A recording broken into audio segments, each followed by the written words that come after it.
Welcome back. It is the AM Weekend Show. My name is Divine Onoha, and I'm not alone today. I'm here with my amazing co-host, Black Beauty, Ebony Queen, Ogochukwu Osai. Good morning. How you doing? Good morning. Fine. I like your eyes. Thank you very much. I mean, you dislike makeup. I'm going to expose you here. You dislike makeup so much, but anytime you apply them, no matter how little, it's so what's it called now? What's the word? I lack words. Okay, so the thing is, I do not actually dislike makeup. There's nothing you can say, I will expose you here. I don't really feel comfortable wearing it like often. I feel like it should be attached to an occasion or something. Occasion, bring here. It's where we are today. After so much fighting upstairs. That's what I'll be doing. I'll just be reporting you anytime we come on air. I'll report. I'll be telling everybody what you do here and behind the scenes. Like everybody, how many things do I do? Please, don't get me started. But you look good though. Thank you so much. So good to have you on set. How's your week? It was okay. It's been a busy week for me, right from last weekend, from our last show. Booked and busy. Booked up, you're making money. It's not by all this. Yeah, so next time. Are you making money? Are you not giving me updates? Hey! Let's really talk about making money now. What is that business that you think one can get into right now and it will be lucrative, that someone can do and be getting money? I feel like every skill can pay you, but depending on the time. And the one that we are sure of, that can pay. There's no one that you're completely sure that if you start today, you start making money. It depends on you, your environment as well. Let me say, if you're in a student side, maybe a school side, you can start maybe fries, something that children like or students can get close to. That's actually one business that you can start and make money from. Okay, then if you're not food business to an extent. But if you're not close to students and you're doing it, maybe you cannot be able to get. Maybe if you're in a work environment and you're doing something like frying chips, to an extent you might not be able to make money from that. When you say chips, what are you referring to? I mean, exactly? Like, let's say plantain chips, potato chips, just simple fries that people can get along with. You understand? So I feel like it depends on your environment, one, and your exposure to an extent. So even if you're going to look for a side hustle, it should be something close to what you're already doing, or something that you can easily find, get along easily. So as we were saying this thing, I was just reminiscing. I remember back then when I was still looking for admission. Thank God we're going to talk about JAMB. When I was still looking for admission, there was need for me to work. Yeah, the family. I don't like to just stay and especially when I need something, there's no one to ask. So there was this need to work. And then I had some horrible experiences with work too. There was this person I worked with, and the major jobs available for you at the time, if you've not entered school, is sales girl, office assistant, personal assistant, cashier, and all of that. Personally, I didn't like, office assistant, cashier, even personal assistant. I'm not such a big fan. So I wanted something, because I'm very crafty. Like I use my hands a lot. I do a lot of things with my hand. So I always preferred something that would enable me express. I'm a creative person. I like my mind to be working. I like my hands to be working. So I had to work in a makeup studio at some point, and the experience was horrible. I worked as a hairdresser at some point. I mean, I benefited from all of them, but there weren't things I wanted to continue with because of the kind of challenges I met. I faced hairdressing and all. The only one that stuck was the baking. The only one that lasted. Working for you up until up until today. But it now reminds me, there was this time I was telling my father, I was so frustrated. Admission wasn't coming. This wasn't working. That wasn't working. So I went to meet my dad and I said, "See, Daddy, I want to start frying akara and yam." I meant every word. I don't know about now, but at the time, that was something that if you spoke about, it's somewhat shameful. It's something that a lot of people wouldn't want to associate with. They play. Now we do packaging things, so you might actually take it a little bit higher by your packaging. By your packaging. Yeah. I had such massive dream for it. I imagine they'll build this small kiosk for you. And and then I'll just be in there frying my stuff. And I looked around my area. I noticed that nobody was doing that thing. It's only in the morning. you know, for people that want to take pap and akara in the morning. But anything after that morning, you cannot find it. If you are hungry, you will die in hunger. So I said, Daddy, what do you think? Father was skeptical for many reasons. Now, he is the one who has taught us to be, you know, audacious about the things we do. Don't be scared, don't be ashamed, and all of that. But for some reason, he rejected the idea. Yeah, I feel like he felt bad that I had to go that far in my thinking. I don't know for sure, but he said, okay, let's just watch and see that he'll give me a response soon. And for some reason, we never came. Yeah, I think we forgot about it. I kind of died the idea, killed the idea in my heart, but I still think about it now, and it still feels like such a cool business to do. What do you think? And you're already in the line of cooking. So yeah, I'm already cooking. Like, integrate and you can do better. You know, and just have my kiosk somewhere. But you're laughing. I don't believe you. You're not encouraging me. Wow. No. I do. Sure, I bought akara this morning. It's true. You're tormenting me with akara. I could have ordered from you if you start. So please start.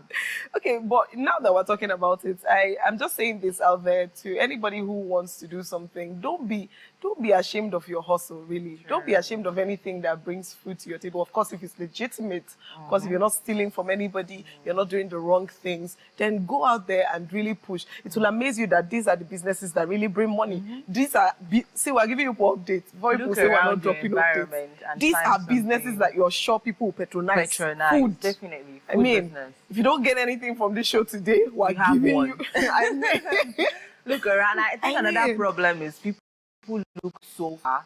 You want something very fast. Start from what is around you. Start with what you have, and from there you can move on. My first job, because my parents were not really interested in me going to look for a job or something. My mom was interested. You're done with your work, write your JAMB, going to school, understand? So, but within that period of time, I knew I didn't want just to sit at home. I wanted to do something different. So there was this cooking gas station, not too far from my house. I wrote my CV and everything, just using my mom's shop as my experience. I did it. My mom did not know. Okay. I did that. I went for the first interview. I went for the second one. I got the job even before my parents knew about it. So I feel like you should just pay attention to the things that are around you. Start with what you have. You can save from there and now go into what you want to do. I think I totally agree with you. Look around you.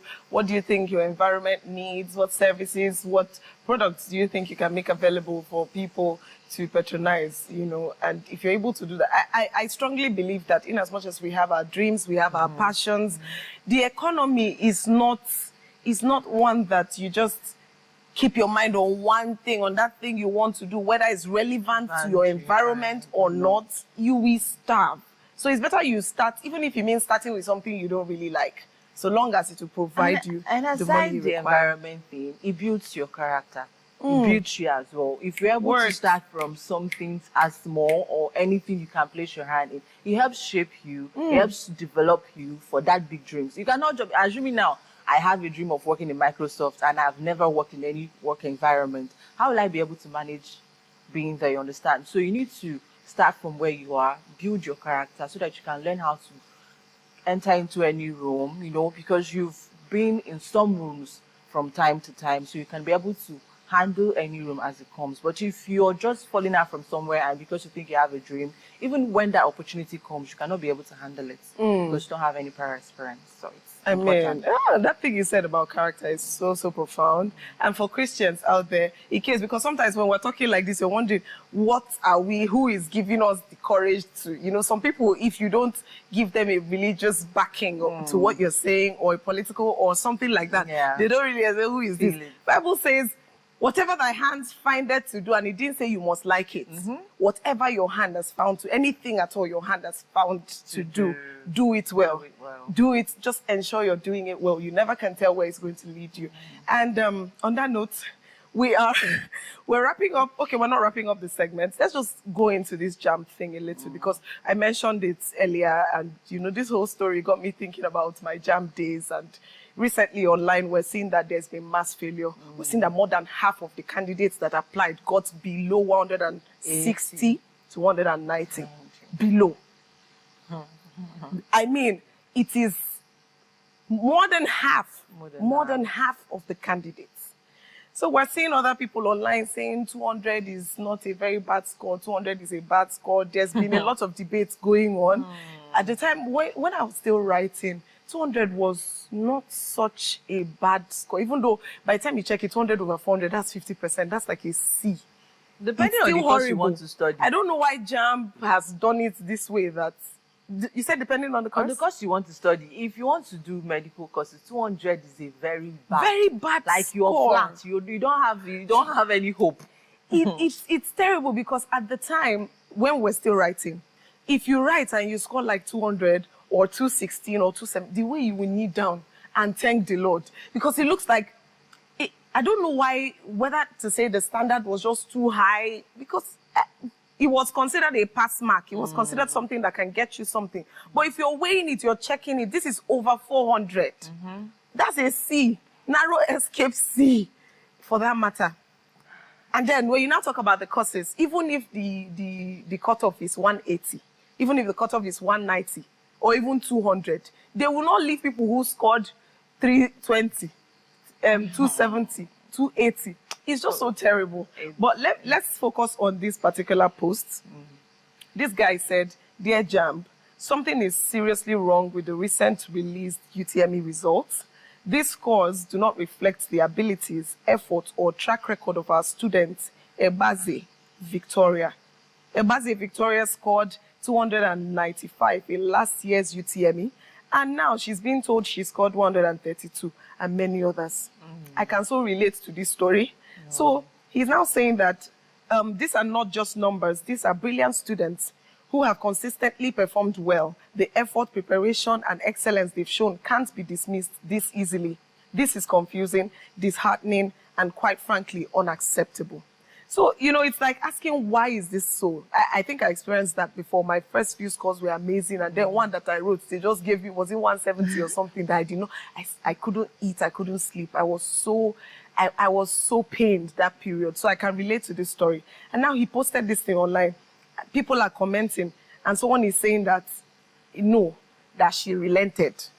Relented to the point that she came down from 290 down to 180 to 132. 132. 132. No. I don't think, and it's not like. So let me open it up to you. Do you think he's actually relenting, or what you know? Okay, I'm going to speak from my experience. I actually wrote JAMB for good times. I was so stubborn at that particular time. I wanted a particular course and a particular scope. So all the advice I was getting, change course, start from here, it wasn't me. It had to be that particular course and that particular scope. Unfortunately, so many things happened. Nigeria selected your destiny for me. But I think this part I've been on is actually nice. Rewarding. But away from that, so my first JAMB, I wrote my first JAMB. And because of the course I wanted to study, 200 is not, like, you're not aiming to, even 250, you're not aiming 250. 250 is not a score to like place you in a place to now say an advantageous position. Yes. So I wrote my first JAMB. My score was around, I think, I can't remember, around that 256. I knew I had to read more for my UTME, which is for the, which one is UTME? Screening. JAMB, yeah. So for the university, post-UTME for the university. I knew I had to read more so that I can be able to come to that score, which will give me a chance to get admission. So I wrote JAMB for 4 good times, and in that 4 good times, my scores were around in the same range of 250 to 270. So there's no way you will tell me that somebody relented, unless they had a break. Maybe they wrote JAMB this year and they took like 2 years later to write another, before they write another JAMB. So that would be the problem. Maybe they had other things that they went on to do that distracted them from studying. But if you wrote JAMB this year, and you saw that you got 290, and you knew you wanted, maybe, let me say, medicine, and you knew next year you're going to study more. So there's no way you're supposed to fall back to the extent of 170 something or 130 something. That's not, it's not relenting. I truly think there's something wrong, because sometimes you also check the track record of these students. There are students that from secondary school, they've always been very brilliant. Exactly. And if I'm to use my own too as an example, all the other scores. Now, that particular one that I got, that horrible score, was the one I prepared the most for.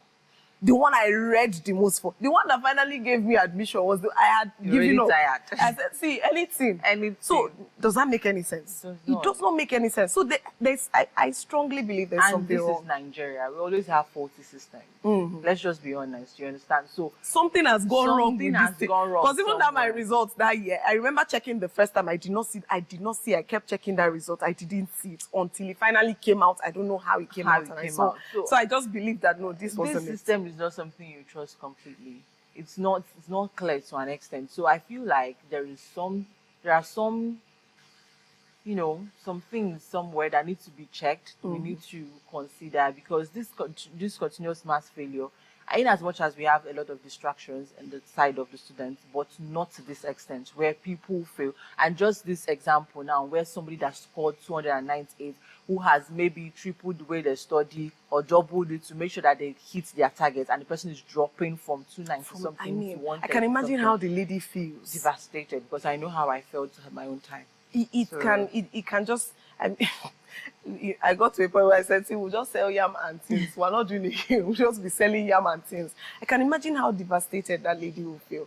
Honestly, dear JAMB, dear JAMB and dear authorities, dear body, dear board, all of you should do something about this. But we can't continuously blame the students, because that's what we do for over the years now. It's been blaming the students that they don't read. Social media has been that. Social media has been that. So a lot of things has been the problem. So we should focus more now on looking into the system and see that, because it cannot be this way continuously, you understand? So I feel like the system, we should look into the system as well and see if it's a problem. Since it's automated, it can fail. These things are computers, they can fail, they can mark wrongly, you understand? So it should be, some attention should be given into the whole system. If it needs reconfiguration, if it needs changes, we need to upgrade and update the softwares if that's a problem as well, so that we can, give the accurate results to the students, because these children are trying. It's bad enough that we have to wait for years. It's bad enough that the university may still not give you admission.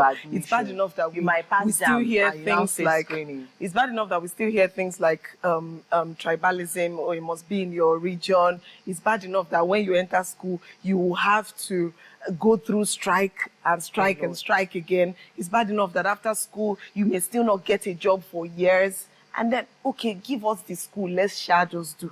We're paying for it. You're paying for it. Please, your sweat, your money, everything. I hope I've been able to confuse and not confuse you that, JAMB, you guys have to do something about this. Yeah. And on that note, we're wrapping up our chit-chat.